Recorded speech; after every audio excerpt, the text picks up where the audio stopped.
네, 안녕하세요. 램프입니다. 네, 한국 시간으로 10월 29일 새벽 1시 애플이 에어팟 프로를 소리 없이 출시했습니다. 무선 충전이 지원되던 에어팟 2세대를 공개한 게 지난 3월이었는데 고작 7개월 만에 새 제품이 나왔습니다. 진짜 치사하다고밖에 할 수 없는 행보인데요. 2세대를 발표하고 반응이 뜨뜨미지근하니까 슬슬 파워비츠 프로를 내놓으면서 마치 에어팟이 지난 세대랑 달라진 게 별로 없어서 아쉬워? 그럼 파워비치를 써봐 라고 하는 것 같더니 이마저도 너무 운동하는데 특화되어 있으니까 반응이 별로 안 좋았죠. 거기다 연말에 블루투스 이어폰이 쏟아져 나온다는데 2세대로는 연말을 보내기 좀 힘들겠다 싶었나 봅니다. 진짜 슬쩍 iOS 13.2 베타에 에어팟 프로 이미지를 유출시켰습니다. 그냥 이거 일부러 유출시켰으니까 찾아서 막 이슈화 해줘! 라는 꼴이었죠. iOS 13.2가 정식 배포되던 바로 그 시간에 딱히 발표도 없이 쓱 에어팟 프로라는 놈이 나옵니다. 9월에 아이폰 11 발표하면서 얼마나 같이 발표하고 싶었을까. 근데 거기서 발표했다간 누가 2세대 사려고 하겠어요. 다 기다렸다 이거 사려고 하겠죠. 라고 뇌피셜을 돌려보았습니다. 제가 보기에 그렇다는 거고요. 애플의 공식적인 입장은 전혀 없었죠. 제가 지금까지 사용하던 제품은 비츠 X라는 제품인데요. 바로 이 제품입니다. 넥밴드의 인이어 타입을 들고 있죠. 당시에는 에어팟 1세대가 막 나왔을 때였는데 분리형 이어폰에 대한 걱정이 너무 컸어요. 이거 까딱하면 잃어버리겠다 싶었거든요. 그래서 안전하고 에어팟이랑 같은 기능을 하는 이 비츠 X를 구매했어요. 라이트닝 케이블로 충전도 가능했고요. 어쨌든 넥밴드의 인이어 형태다 보니까 요 줄에 뭔가가 닿기만 하면 나는 소리가 있죠. 그게 음악 감상을 정말 방해하더라고요. 그리고 흔히 뇌이징이라고 하죠. 이 콩나물 대가리 같던 이 제품이 그때 뇌이징이 덜 돼서 너무 못생겨 보였죠. 근데 예상과는 달리 시간이 지나고 나니 없어서 못 구하는 제품이 돼버렸었죠. 그리고 2세대가 나왔어요. 당연히 갖고 싶었죠. 근데 올리님이 아직도 유선 이어폰을 써. 심지어 자기는 괜찮대. 난 이제 블루투스 이어폰은 기본에 넥밴드가 불편해서 코드리스를 갖고 싶다! 라고 생각하고 있는 도중에 이어팟을 쓰는 걸 보니 또 마음이 아파져 오더라고요. 에어팟 2세대를 올리님께 바쳤어요. 너무 좋아해서 제 기분도 좋았는데 저도 막 갖고 싶었잖아요. 그래서 한 번만 써보자. 근데 저는 제 귓구멍이 이렇게 큰지 그날 처음 알았습니다. 그냥 가만히 있으면 괜찮을 것도 같은데 머리만 옆으로 기울이면 바로 포지션을 벗어나면서 스륵 하고 떨어져 버리는 거예요. 원래 에어팟 처음 나왔을 때 그랬어요. 선이 없으니까 더 안 떨어진다고. 아니던데? 나 그냥 떨어지던데? 그럼 어떡해? 난 못 사는 거지. 그래서 이렇게 이러지도 저러지도 못하고 존버를 하고 있었습니다. 네, 존버는 승리합니다. 발표되자마자 그냥 고민도 안 했어요. 이건 사야 해. 사기로 결정했는데 국내 출시를 안 하네요? 오케이, 그럼 직구다 해서 해외 직구 사이트를 뒤지다가 주문을 했고 드디어 제 손에 에어팟 프로가 들어왔습니다. 바로 개봉해보고 싶지만 보시다시피 이미 포장이 뜯어져 있죠. 못 참고 그냥 개봉했어요. 본품으로 봅시다. 이 왼쪽에 있는 게 이제 에어팟 2세대, 오른쪽에 있는 게 에어팟 프로입니다. 딱 보면 모양이 확실히 다르죠.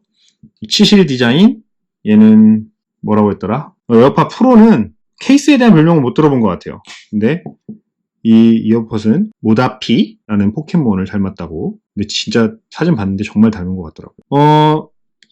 케이스의 크기는 조금 차이가 나긴 합니다.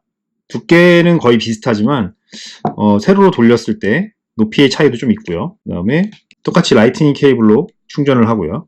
내부를 보면 확실히 이게 달라요. 얘는 이제 빼기가 되게 쉬웠죠. 땡기면 빠졌는데 넣기도 편했어요. 얘는 그만큼 불편하다라는 얘기가 있는데 저는 사실 그렇게 불편한 거 못 느꼈어요. 그냥 똑같이 빼면 빠져서 넣을 때가 좀 있구나. 네. 넣을 때 좀 이렇게 인기 있지만 뺄 때는 크게 불편함 없이 그냥 뺐습니다. 두 이어폰을 비교해드리면 구성은 비슷합니다. 여기 보면 아래에 이제 빈포밍 마이크가 있는 부분이 막혀 있어요. 그리고 얘는 이제 일자인 기둥인 반면에 얘는 살짝 휘어 있어요. 귀에 이런 식으로 밀착되도록 살짝 꺾여 있습니다. 꺾여 있고 여기에 보면 얕은 홈이 하나 있는데 네, 이 홈이 이제 포스 센서 부분이에요. 아이폰에는 빼면서 에어팟 프로에는 또 넣어주는 네, 보이네요. 이 포스 센서를 한 번 누르거나 두 번 누르거나 세 번 누르거나 길게 누르거나 정도의 차이로 여러 가지 조작을 다 할 수 있게 만들었습니다. 양쪽 다 동일하게 붙어 있고요. 왼쪽 오른쪽에 동작의 구분은 없습니다. 이제 이어팁이 있는데요. 그리고 이 이어팁을 빼려면 그냥 잡아 빼면 안 됩니다. 다른 이어팁하고 좀 달라요. 밑에 쪽을 보면 이런 홈이 하나 보여요. 홈이 하나 보이는데 이 홈에 손톱을 살짝 넣고 잡아 빼면 네, 이렇게 빠집니다. 이 팁 부분이 되게 단단해요. 여기는 다른 어떤 이어팁보다도 훨씬 부드러운 것 같은데 단단합니다, 되게. 그래서 되게 강하게 고정이 되고요. 여기 보면 모양이 원형이 아니에요. 심지어 이 안에 망도 들어 있습니다. 약간 플라스틱 망이 되어 있어요. 진짜 이어팁 치고는 정말 고급스러워 보이긴 합니다. 그래서 이제 케이스에 동봉된 여러 가지 다른 사이즈의 이어팁을 같이 쓰시면 되고요. 낄 때도 한쪽을 이렇게 끼워주고 밑에 구멍 뚫린 부분 밑에 들어오게 껴주면 짝 하는 소리와 함께 이어팁이 들어갑니다. 무섭네요. 다음부터 절대 안 빼게요. 이 부분이 이제 그 터치를 인식하는 그런 센서 같은 곳이고요. 그 다음에 여기가 바깥 소리를 들려주는 그런 외부 마이크 같이 들어있어요. 네, 이 정도의 크기 차이가 납니다. 머리 크기는 확실히 에어팟 프로가 크고 이렇게 착용을 해보면 귀에 살짝 딱 들어가고요. 정면에서 보면 이렇게 살짝 세모 모양으로 떠 있어요. 볼에 이렇게 딱 붙는 그냥 에어팟하고 확실히 착용되는 그 모습이 좀 다릅니다. 에어팟 연결은 기존 에어팟과 동일하게 그냥 뚜껑을 열면 바로 연결되고요. 제어 센터에서 볼륨을 3D 터치 또는 햅틱 터치를 하면 각 모드를 변경할 수 있어요.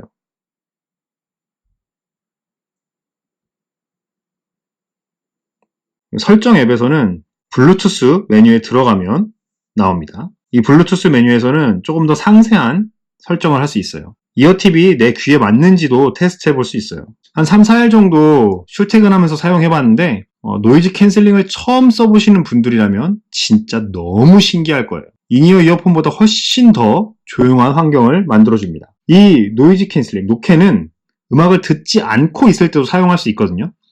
지하철에 있을 때 정차역 안내방송 소리나 바로 옆 사람 대화 정도까지는 들립니다.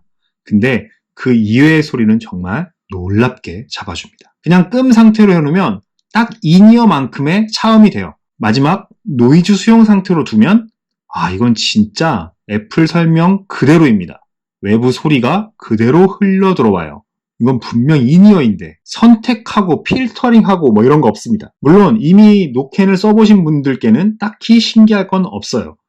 노캔의 성능이 막 다른 헤드폰처럼 엄청 뛰어난 건 아니라고 합니다. 지하철같이 시끌시끌한 상황이 아닌 집에서 에어팟 프로를 사용해봤는데요. 그땐 집이 정말 조용했는데 노이즈 감쇄를 켜니 쿵 하는 작은 소리가 들리더라고요. 뭔가 머리가 멍해지는 느낌이 들어서 얼른 껐어요. 조용한 환경에서의 노이즈 감쇄는 상황에 따라 다르게 작동할 수도 있다는 점을 좀 알아두셔야 할 것 같습니다. 다음은 통화 품질인데 온갖 리뷰에서 에어팟만한 게 없다며 다들 극찬을 했었는데요. 퇴근길 지옥철에서 좀 작은 소리로 통화하고 싶었는데 주변음이 제 목소리보다 크다 보니까 에어팟이 제 목소리는 죽이고 주변음은 더 키우더라고요. 상대방은 거의 소리가 들리지 않는 상태가 되고요. 소리가 많이 뭉개져서 발음을 알아듣기 힘들다고 하더라고요. 그럼 에어팟을 착용하고 있을 땐 더 큰 소리로만 통화해야 하느냐? Nope. 아닙니다. 설정, 블루투스 앱에서 에어팟을 찾아 들어가고 자 여기 보면 맨 밑에 마이크라는 항목이 있어요. 이 마이크라는 항목을 누르면 현재 기본으로 자동으로 에어팟 전환이라고 써있지만 이거를 왼쪽 또는 오른쪽으로 설정을 해두면 그쪽 이어폰을 벗고도 그 이어폰으로 통화를 할 수가 있어요. 그래서 그 이어폰을 손에 들고 작은 목소리로 통화를 하면 통화가 가능합니다. 이건 굳이 에어팟 프로가 아니어도 에어팟 2세대나 에어팟 1세대에서도 가능한 옵션이니까요. 참고하시면 좋을 것 같습니다. 그 외에 시끄럽던 시끄럽지 않던 에어팟이 듣기에 제 목소리가 가장 크다 싶은 환경에서는 모두 뚜렷한 통화 품질을 보여줬습니다. 다음은 조작 관련인데요. 기존 에어팟은 이중탭만 지원했던 반면 에어팟 프로는 예전 유선 이어폰이 지원했던 기능들이 모두 이 포스 센서로 가능해집니다. 재생 일시정지는 물론 이중 탭으로 다음 곡, 3중 탭으로 이전 곡을 선택할 수가 있어요. 재생, 일시정지, 재생, 다음 곡, 이전 곡. 다만 기존 에어팟처럼 왼쪽 오른쪽의 이중 탭을 따로 설정할 수가 없는 점은 조금 아쉬운 점입니다. 에어팟 프로는 길게 누르기만 하면 조절할 수 있는 게 시리와 소음 제어 모드만 변경할 수가 있네요. 그리고 드디어 방수 등급이 추가되었습니다. 기존 에어팟도 사실 운동하면서 써도 크게 문제된 적은 없었던 것 같은데 아무래도 생활 방수라고 부르기에는 좀 힘들었던 것 같습니다. 에어팟 프로도 폰처럼 대단한 방수는 아니지만 IPX4의 생활 방수를 지원합니다. IPX4는 방진 등급은 따로 인증받지 않았다는 말이고 방수 등급 4는 360도 모든 방향에서 분사되는 물에 견디는 수준입니다. 땀과 습기 정도에만 견디고 물티슈로 닦아내는 수준이니까 절대 씻는다고 물에 담그면 안 됩니다. 배터리는 그냥 별 차이 없다고 보는 게 맞는 것 같아요. 노이즈 캔슬링을 활성화시킨 기준으로는 30분 정도 사용시간이 줄었고요. 노이즈 캔슬링을 끄면 동일합니다. 대신 통화 시간이 30분 늘었어요. 에어팟 프로가 5분 충전에 1시간, 에어팟 2세대가 15분 충전에 2시간인 걸로 보아 배터리 쪽은 통화 시 소요되는 전력의 개선이 주로 이루어진 것 같아요. 케이스랑 같이 쓸 때 사용 시간은 기존과 동일합니다. 마지막으로 적응형 EQ가 적용됐다고 하는데 이 에어팟 프로 내부에 있는 내양 마이크가 소리를 듣고 음질을 조절한다네요. 현재 국내 가격은 이미 32만 9천원으로 공개됐고 13일 출시가 확정이 되었습니다. 이 영상을 보셨을 때는 아마 이미 출시되었을 수도 있겠네요. 어떻게 보면 이어폰을 30만원이나 주고 산다는 게 좀 이해가 안 가실 수도 있어요. 근데 노이즈 캔슬링이 되는 이어폰, 헤드폰들 가격을 보면 그냥 다 같이 비싸요. 개인적으로는 요 근래 샀던 애플 제품 중에 가장 만족도가 높은 것 같습니다. 에어팟을 안 썼던 사람이라 더 크게 다가왔던 것도 있는 것 같아요. 저처럼 귀가 커서 기존 에어팟이 맞지 않으셨던 분들, 인이어를 쓰면 주변 소리를 못 듣는 경우가 많아서 불안하셨거나 불편하셨던 분들은 정말 이 제품 괜찮으실 것 같습니다. 다양한 조건들을 비교해 보시고 구매 여부를 결정하는데 이 영상이 도움이 되었으면 좋겠네요. 구독과 좋아요는 다음 컨텐츠를 만들 때까지 기분 좋은 상태를 유지시켜줍니다. 감사합니다.